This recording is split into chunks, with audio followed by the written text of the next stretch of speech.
just wanted to call and... I'm gonna get emotional. And say, I love you. Hey, what's up? I love you. I'm so confused. Are you dying? No, I'm not dying. I love you because you're my brother, man. You've been there for me. You got my back, and I got yours, man. What's going on, man? You all right? Aló, Alex, ¿necesitas algo de Costco? No, I don't need anything from Costco. I'm good. Te aprecio, te amo. Love you. Okay, I love you too. I'm just calling to let you know that I love you. I love you. Love you. Love you. Love you. I love you. Mom, I was just calling to let you know that I love you. I love you. I love you. I love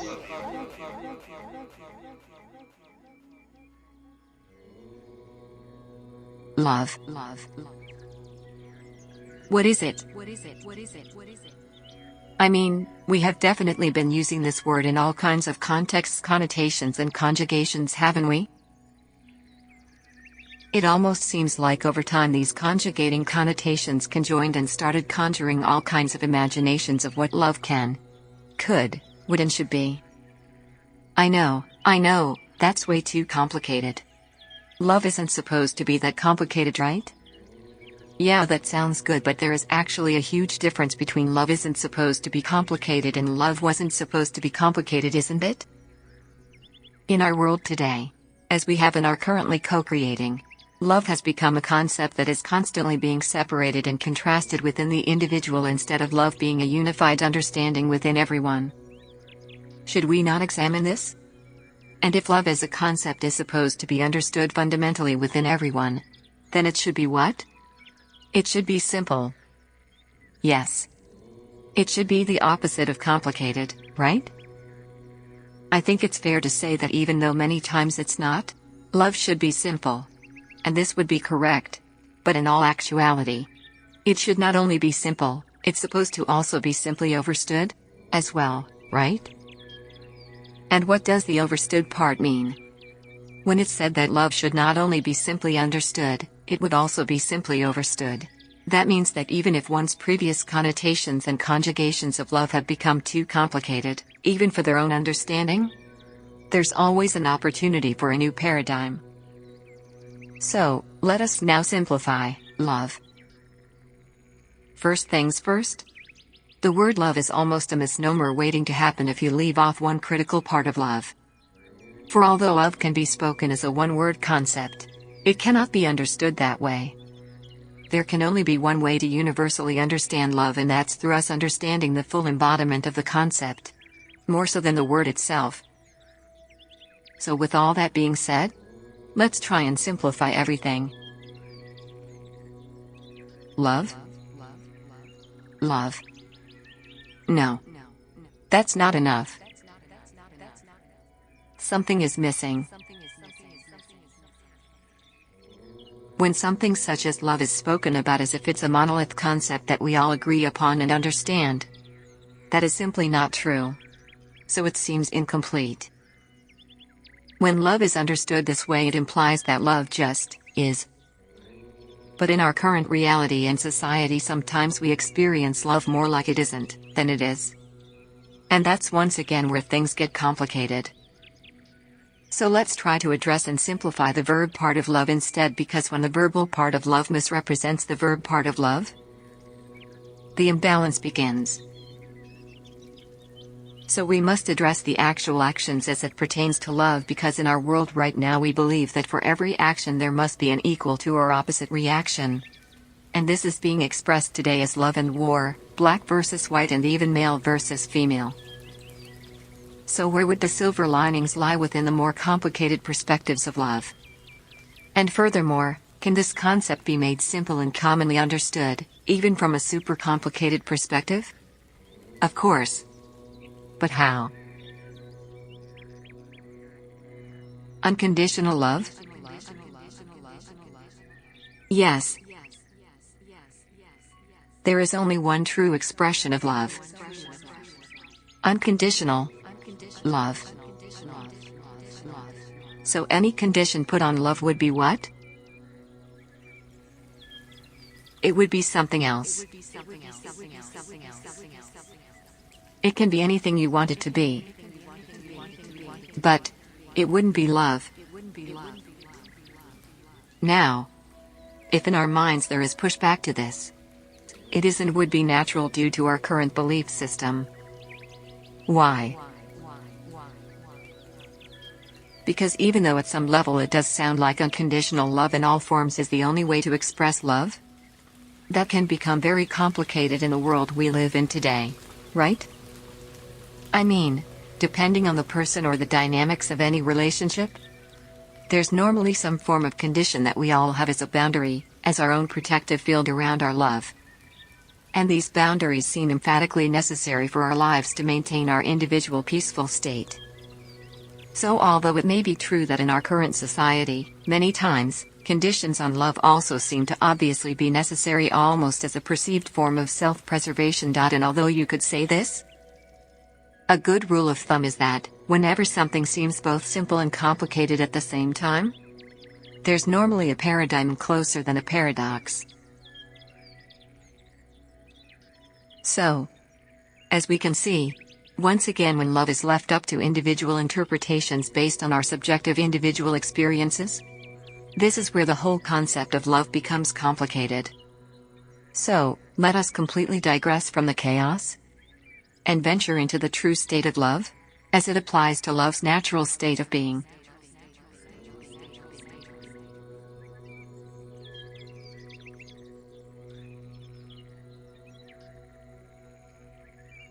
Unconditional love. Unconditional love? This word, love, it should never be used in any form where there is a conditional spin on it for the individual. Yes, truly, even the slightest condition put on something such as love completely transforms it into something else. Now we are in no way insinuating here that there's not a host of amazing things to experience, like a partnership, strength, stability, even a strong connection, dare I say? There are many things in life that are absolutely beautiful within our lives and timelines, but love? Love is a tangible concept that we experience from within. Not just a description of an external moment in time or some singular experience we've had with someone. Love is something completely different than any of these things. Unconditional love. Now there's really only one fact about unconditional love that cannot be altered, or love becomes vulnerable, because, well, it's not love anymore. That fact is that you can only truly have unconditional love for yourself. Yes, once again, depending on one's belief system, this can possibly be a sobering thought. But rest assured that's only fear. And the fear you're feeling wouldn't even technically be your feelings.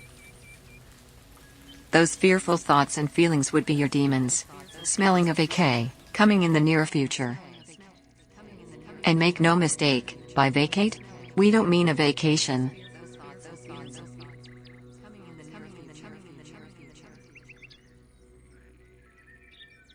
The fear couldn't be you. Because you, as a heart-beating gifted person, your nature is to love.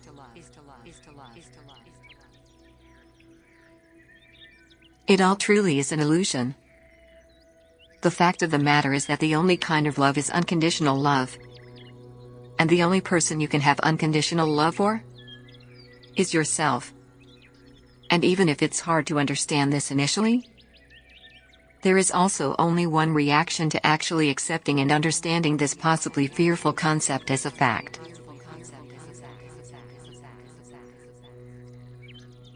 And that, my friend, is liberation. Okay, yes, of course. So what about my kids? Is what many mothers would say. And you're 100% correct, and so am I. The only kind of love is unconditional love. And the only person you can have unconditional love for is yourself. And on behalf of all men, the fact that women carried all of us inside of you Bravo exclamation mark dot dot dot because we all are connected through you. We are all a part of you. So the idea that women should expect love from the external would be natural because we all come from you. So it's understandable if love on this planet can seem very complicated from your perspective. But let's digress back to the fact that you can only truly have unconditional love for yourself. Now, it can seem to be easier said than done. But just because something is complicated doesn't necessarily mean it is also difficult. And if so, does it have to be? This is what we are all discovering together. But once again, with all the complications, we must simplify the process of loving ourselves as well. Right? So let's do that. There's also truly only one way to unconditionally love yourself.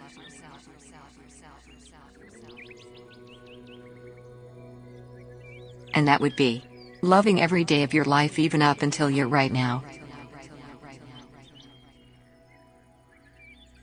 This is a part of the process, reason, and the journey of what free will actually is, and what it means. But this is also what makes each of us powerful in our own ability to influence our own lives. Loving every single moment of your past is the only way to be truly present in the now. Any moments in our past that we haven't allowed to freely exist within who we are in the now become shadows within the light of our hearts in the now. Then we feel and understand this as fear.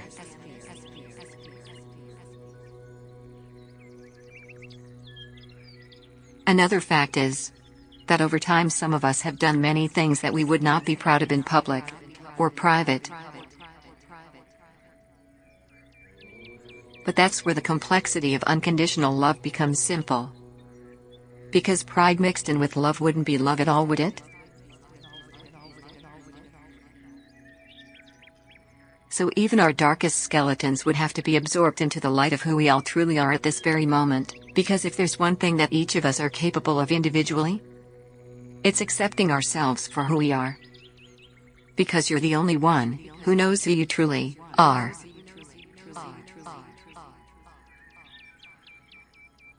So, it's up to each of us to be someone we can go to sleep with, way before us sleeping beside someone else. We must have first accepted our own entire timeline of who we are, irregardless of the perception we previously or presently have of it.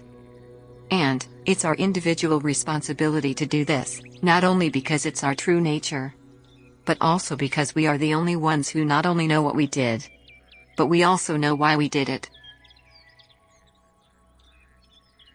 So if one's not in love with the person that you were being in that previous moment, in this current moment, then you have the exact blueprint for yourself in the now. A personalized blueprint for change.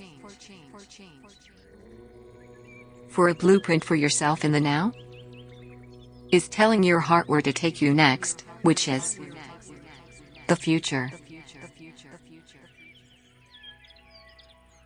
And when we know who's operating within our hearts, this could be a powerful thing for any individual, no matter the state of being one is in now. On the other side of the coin, if you are already in love with the person you were then you would be in love with who you are right now. And this would resonate as well. So the truth of the matter is, there is actually unconditional love flowing inside and from within every single person's hearts. Because love is being given to our hearts every day by our Creator.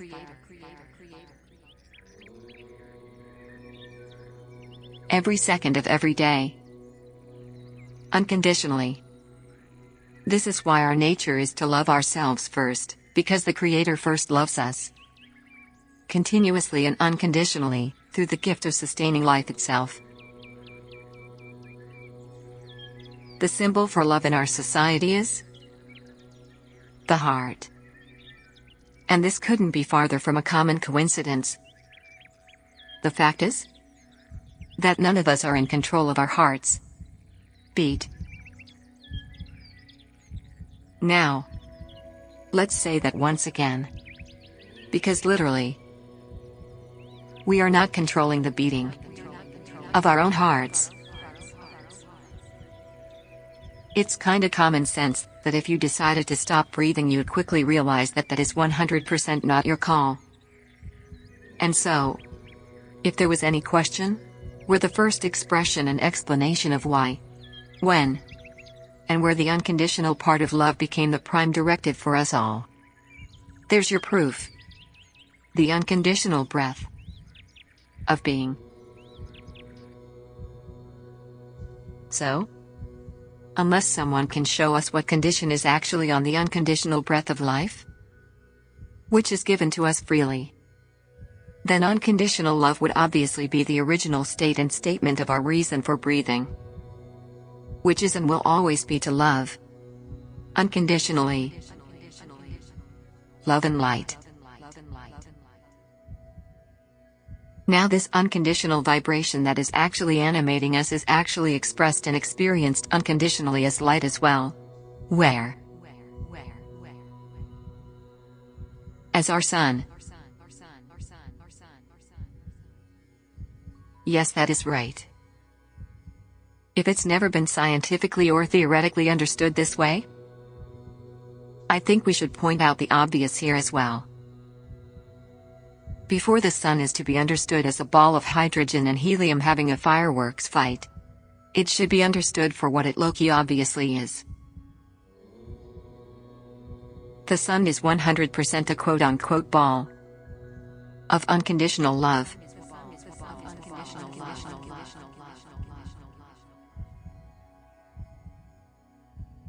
The sun is the only thing other than our hearts that is unconditionally lighting our reality. And in that is severely understating what is truly going on between each and every one of us and the sun individually. They used to teach us in school about how everything we see is actually a reflection of the sun, and is even first perceived upside down until our brains get involved. But that's a whole other discussion.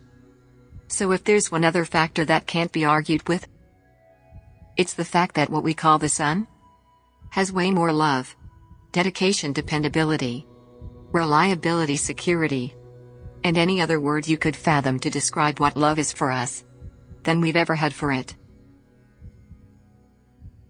Actually, in our world today, we have such an entitled relationship with the sun that we even call the sun it in regular conversation. And we literally have no idea how disrespectful that could possibly be. Then we truly look at the natives and their relationship with the sun, and think them to be primitive, when their love and respect for the sun was so obvious, that the one concept that evidently survived as a reflection of who they were is their adoration. Yes, their adoration for the same sun that we pretty much ignore, up until this very day. I wonder why this could be? So our sun has been shining on us, unconditionally. And our hearts are also beating unconditionally as well. This is one relationship that every human has with themselves and our Creator. And both of these life-sustaining energies are given to us all, irrespective of our supposed differences, unconditionally. The truth is that unconditional love for oneself is the only expression of love necessary for humanity to fully function and flourish as a collective on any planet and in any reality. And this is actually always a possibility for anything in creation at any point in time, even us today. It's all a matter of free unconditional will and a choice. This is why we should establish what love actually is and means once and for all. I mean, in our world today, are we supposedly in a space where we are somehow ascending above or around this natural state, just because we as humans have technology and free will? Or has that skewed understanding possibly slowly eroded the morality of our society? Regardless of AI cloning and space exploration, therefore diminishing our ability to love both ourselves and others? No. Love and light. Unconditional love within oneself for our own past makes us a light in the now. And what can a light do within the darkness of any now?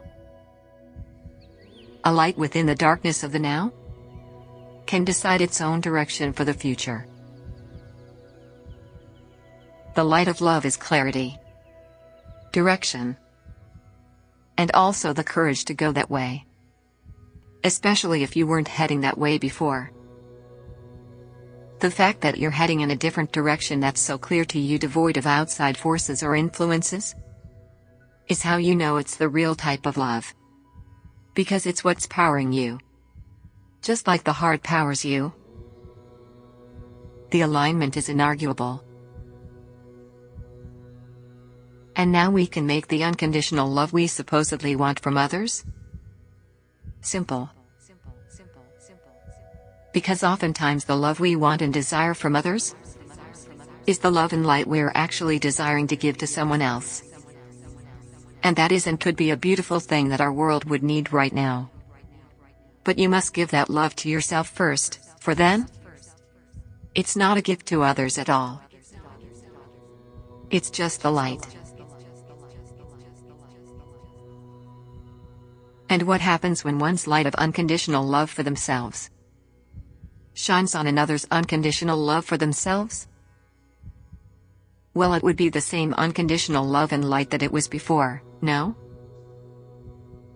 But exponentially more powerful. For one can chase 1,000 but two can chase 10,000. And even that would be more love than war. It is unconditional vibration, light, and power, given to everything and everyone breathing through the breath of life and the light of the sun. Now, all we need to do is love unconditionally. In return,